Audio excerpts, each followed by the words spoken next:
Hey everyone, welcome back to Inside Gaming. Today we're reviewing Gears 5, and guess what? The chainsaw gun, it's a Lancer, is back! That is actually really impressive. I mean, it's scripted and everything, but I did not think you would be able to do it that effectively. Wow, well. I defy you to stop watching this video now. Jeez. We're back. We're reviewing Gears 5. Yeah, so right off the top, after that showstopper of a performance, we do need to bring down the mood just a little bit.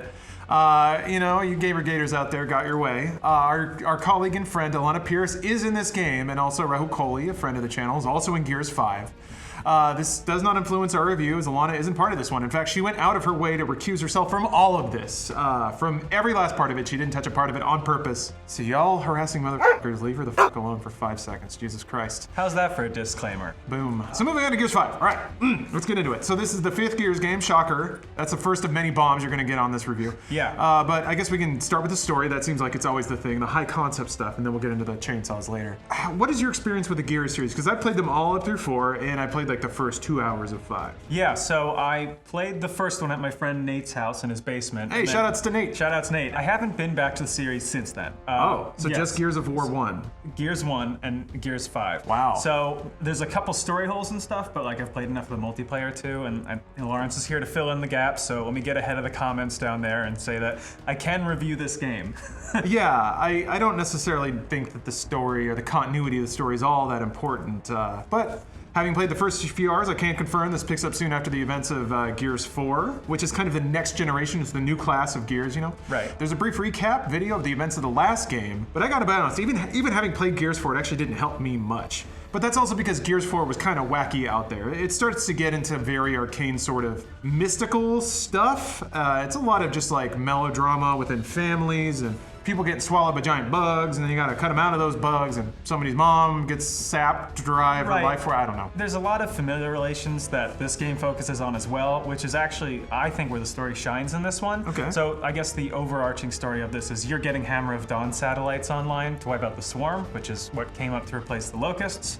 Always gotta be something to shoot.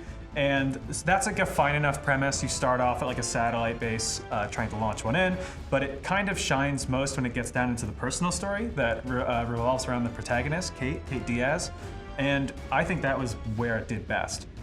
Because there's some sections in the middle that focus purely on her story more than the war at large and the whole conflict facing the Gears, and I really like that. Okay, that makes sense. For me, one of the things that I liked most about the world and the story of Gears wasn't necessarily the characters, but the setting. Because in Gears 1, you're just kind of dropped into what is apparently this like almost post-Gothic dystopia. There's all these beautiful buildings, but they're all like half decayed, and it's pretty clear that there was a thriving civilization, and then these aliens came and swept through. And you get little nuggets of backstory about Marcus Phoenix being part of a tribunal and accused of being a traitor, blah, blah, blah. So it's kind of weird now that all that backstory's filled out to skip forward a generation and for them to kind of play that game again about, well, what's going on in the story, what's going on? So it's interesting that they're drilling more down into the actual characters and actually apparently doing a pretty good job of it. Yeah, definitely. I really liked Kate as a character.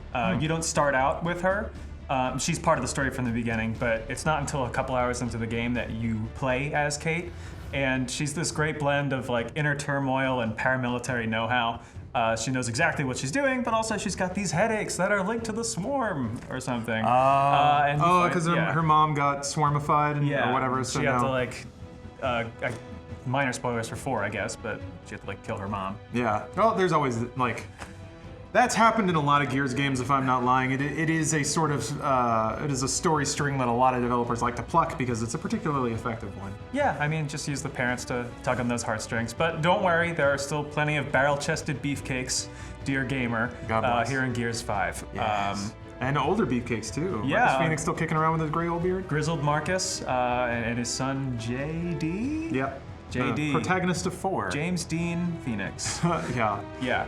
He's back, and even though I didn't have a lot of context into the story, I did enjoy playing through it a lot. And I think that was in part because it was so short. It might actually be too short for some people that like were waiting a long time for just more Gears, because I finished it in less than 10 hours. That's not too far off from a typical Gears campaign. Okay. Typically for Gears campaigns, you get the meat out of it by playing it again on harder difficulties, picking up all the collectibles, those sorts Yeah. of things. That's always and that's, to be frank, one of the things I always liked about Gears, because starting with the first game, these have always been graphical showcases for the Unreal Engine.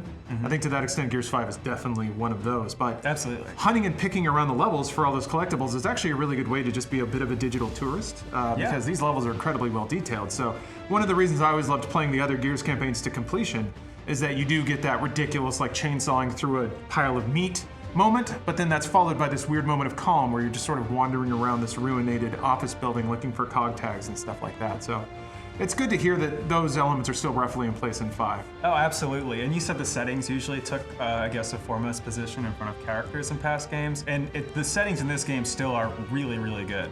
So I can get into it more in a second, but there's 4 areas that, I guess, distinct sections of the game split up by acts. And those are all pretty different from one another. Cool. Which is really cool. But yeah, the characters all felt fleshed out. They had natural conversations, and you see some of them start to change and progress as the story goes on, which is great. Like, there were some characters that had, arcs, and they weren't really even arcs that were necessary to the story of the game. And I thought that was really well done. And there were jokes. There were some really funny jokes, like earnestly laugh out loud lines that I was not expecting. Interesting. A couple. I mean, like, it's not like a comedy, but I was also tickled by some of the lines where I couldn't help but chuckle. I've always thought that the writing in Gears did have a certain heart to it, which is silly to say because it is so over the top. Yeah. But there are moments of sincerity that I think shine through. I like that Gears as a franchise typically can go from them cutting themselves out of this giant worm, or loading themselves into a cannon and shooting themselves across the planet. I made that last one up, but it can go from that to like actual like mundane dialogue that feels bizarrely real and endearing. So it's actually pretty cool that spirit is also still there. Usually when games get this far in, it just becomes so up its own ass with its own lore and references and junk like that. So it's actually great to hear the dialogue actually is still really enjoyable. All right, so let's move on to actually playing the game. Yes. Which we've already touched on a little bit, but so the Gears formula, as it is run to this point, is that you go into an arena with waist-high walls. Maybe they have little splinter-off paths so you can tactical your way through. Right. And then there's a long hallway where you're 2 fingers to the ear doing some dialogue. Previously, so that your Unreal Engine could actually spool in all the textures you were about to see. Is that roughly the heartbeat of the game here? What is the basically flow of the game? Yeah, pretty much. It's a lot of cover for you to shoot from behind. Okay. Everywhere, even in the middle of the game where there's like open world sections. That's really just to get to different levels. Open world sections? Yes, which we will get to. Okay. Which is cool. Huh. Have more to say on that. But moment-to-moment stuff is good. I mean, shooting feels great. I mean, it's a Gears game, which I've played enough of. I felt aiming on the Xbox controller felt really good. I felt like it was accurate, and nothing felt sluggish. I just enjoyed the shooting, which is very, very important. Yeah, it's one of the only verbs in the game. Right. So yeah, that is one of the things that they've always been pretty good about, is making the shooting feel good.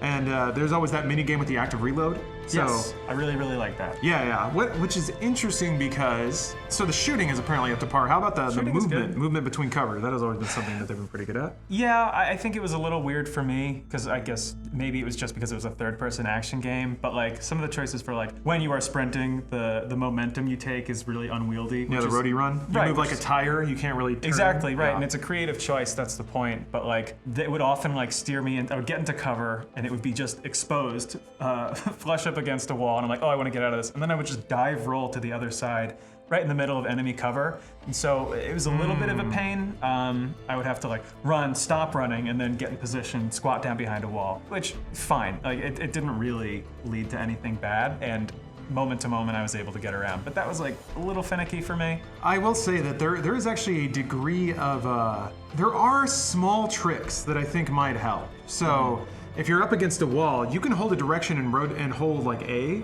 and you'll roadie run in that direction, and the camera will swing around behind you. Yeah. And then typically what you want to do to cancel a roadie run is stop and immediately dive roll in another direction. And I did figure that out eventually, but there would be points where it would have the icon for the A is going around, like you could corner cover, and gotcha. I would think I'm doing that, and it just dive straight out into some giant beast or like corrupted robot or something. Yeah, that makes sense. Yeah. So how about the controls? We've already mentioned some of the basics. Snapping to cover is usually pretty good. I noticed that this game does have a couple of new techniques.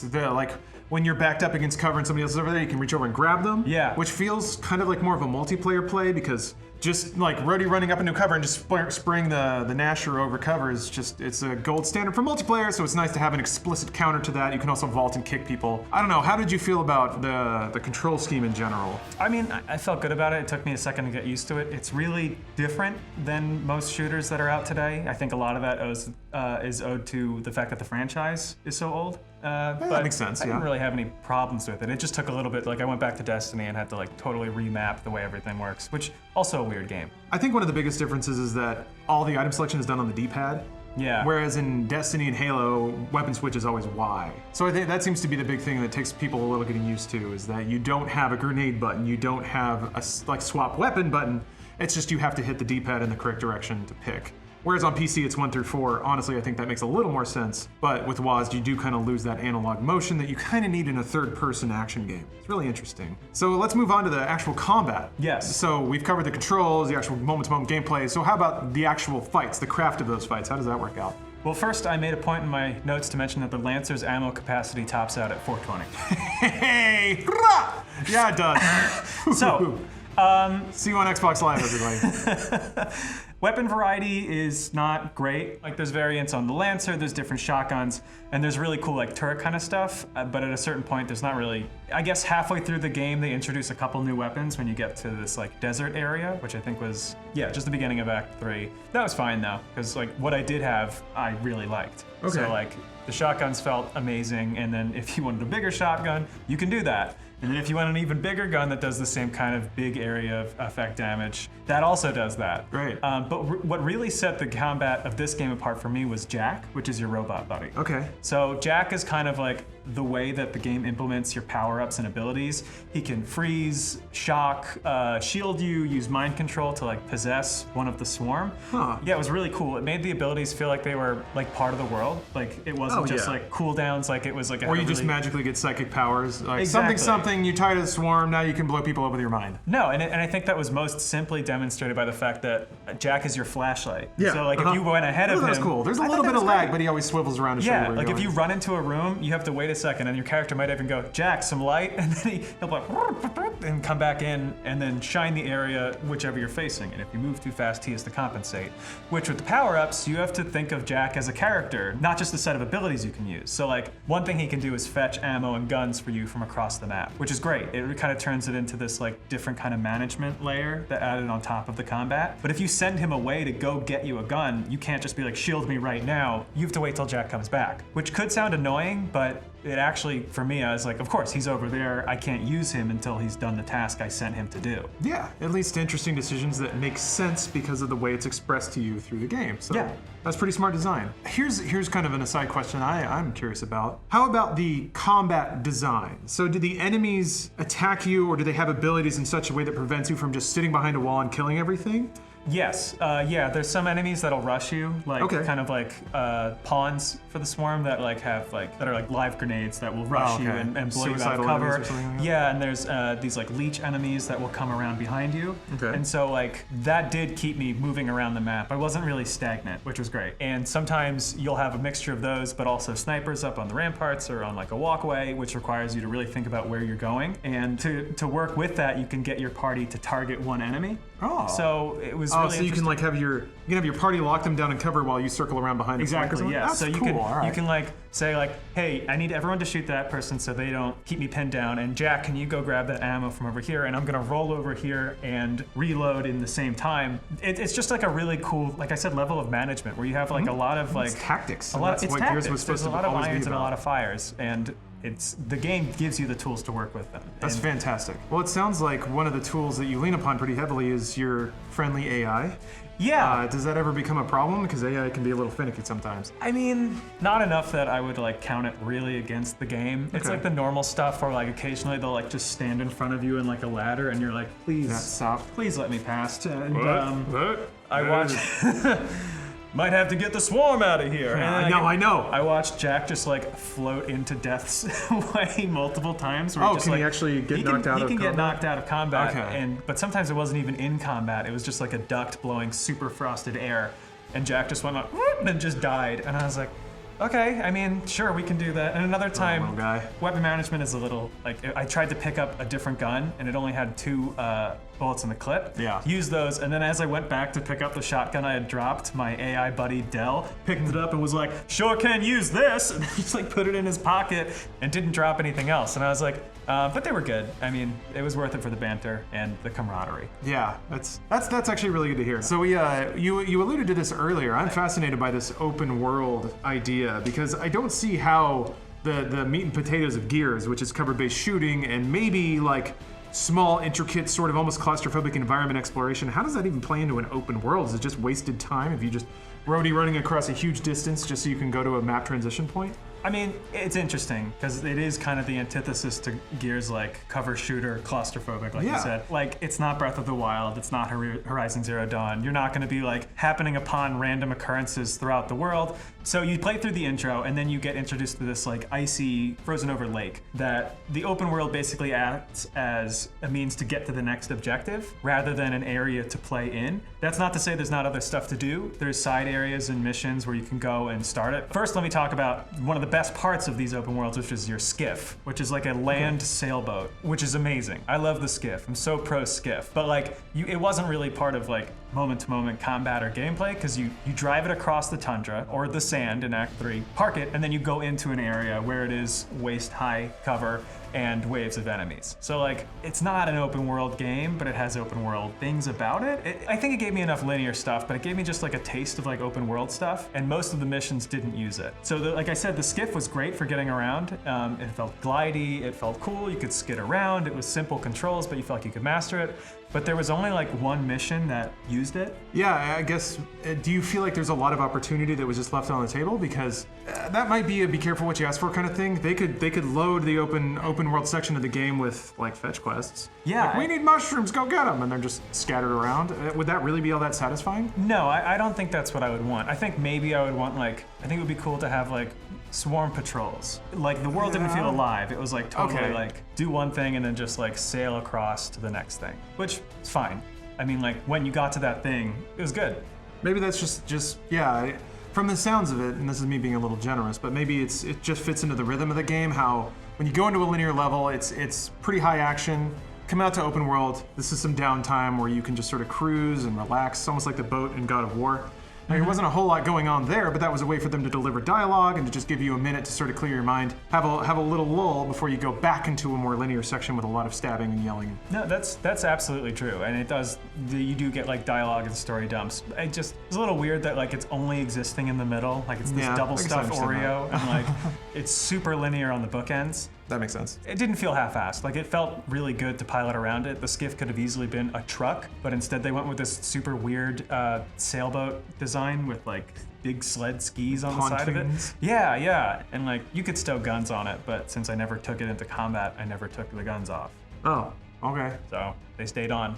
All right. For the whole game. All right, let's talk about what is often the banner feature of a Gears game, the graphics. This is, it was Epic's Unreal sort of flagship series after, the very literal game Unreal, at least for consoles. So does it hit, I don't know if you had like stars in your eyes when you first played Gears of War 1 like I did, because my God, at the time there was just no game that looked like that. And I've heard a lot of people praising how Gears 5 looks, that it is almost nearly the same sort of milestone in terms of visuals. What are your thoughts on that? First of all, how did you play it? Are we talking like 4K? What platform did you play it on? That sort of thing. So I played it on an Xbox One X, not in 4K. I do not have a 4K TV, but I did have an Xbox One X to play on, so it did look really fluid and really great. All the environments looked fantastic. The detail on everything down to like files you could pick up and pieces of paper. It looked phenomenal. I mean, especially probably the most when I got to the third act, which is like this red sanded desert that's like overflowing with desert and this post-apocalyptic kind of vibe, and you're in this like casino and the sand is like glistening and you can see it move apart as you walk through it, and it like very showy, but I mean to a good extent. Like I was happy about it. Is this one of those games where the visuals are almost enough of a reason to just go through the game and sort of get that audio-visual dose?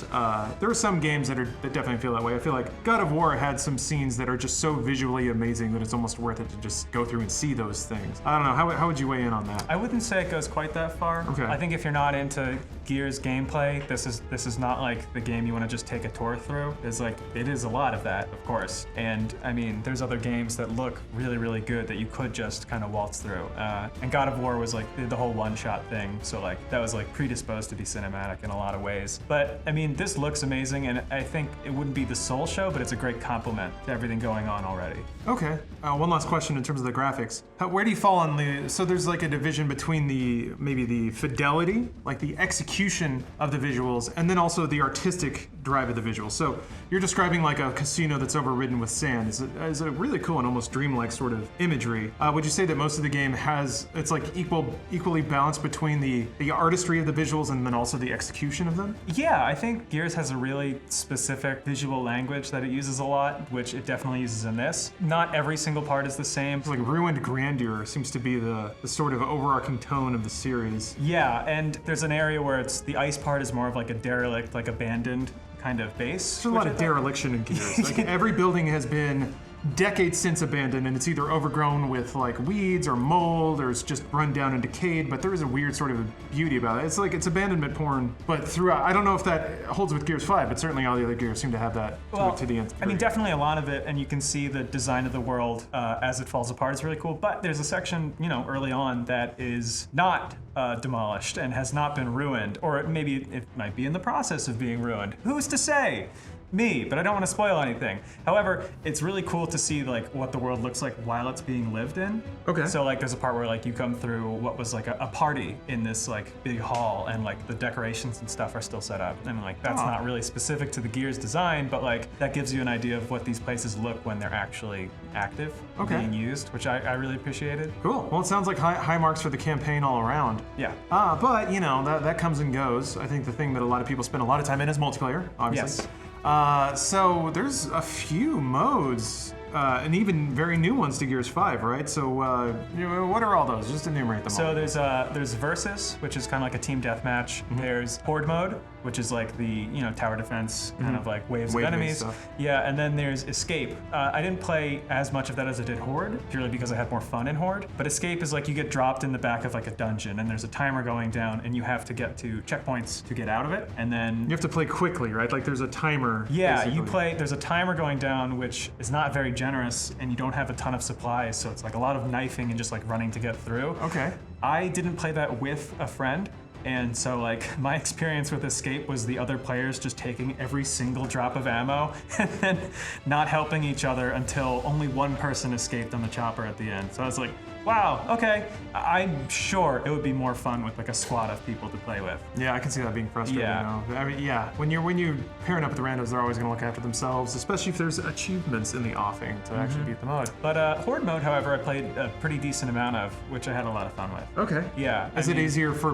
randos to actually be collaborative in that mode? Yeah, well, I think you can, because it's not like, since you stay hunkered in one spot, it's a little bit less about like leaving your team behind, which is, I think, one of the hardest things with it playing with strangers. First, I played by myself with randos, and the matchmaking was weird because I only got matched with one person, and we had 3 AI members on the team, which I was like, weird, I don't know what that is. The game just came out, but maybe that was just a fluke. But then I also played with Patrick for like hours, and we had a great time. There were some like annoying parts about it, like between waves, like this score screen comes up that shows you what damage and kills everyone did. And then it just stays there for like 10 or 15 seconds, but you have full range of mobility, but you can't do anything. So you're just like walking around with almost your entire screen obscured, just waiting for it to go away. Like if you were about to pick up a weapon and it comes up, then you just have to stand there and like wait. And then after that, there's another screen that says waiting for players, which could go up to like, I don't know, 30 seconds at one point. And this is between waves. Maybe it's long enough to run to the restroom if you need to, or is it, do you think that's going to be I don't think so. Geez, weird. It's a long pier, but...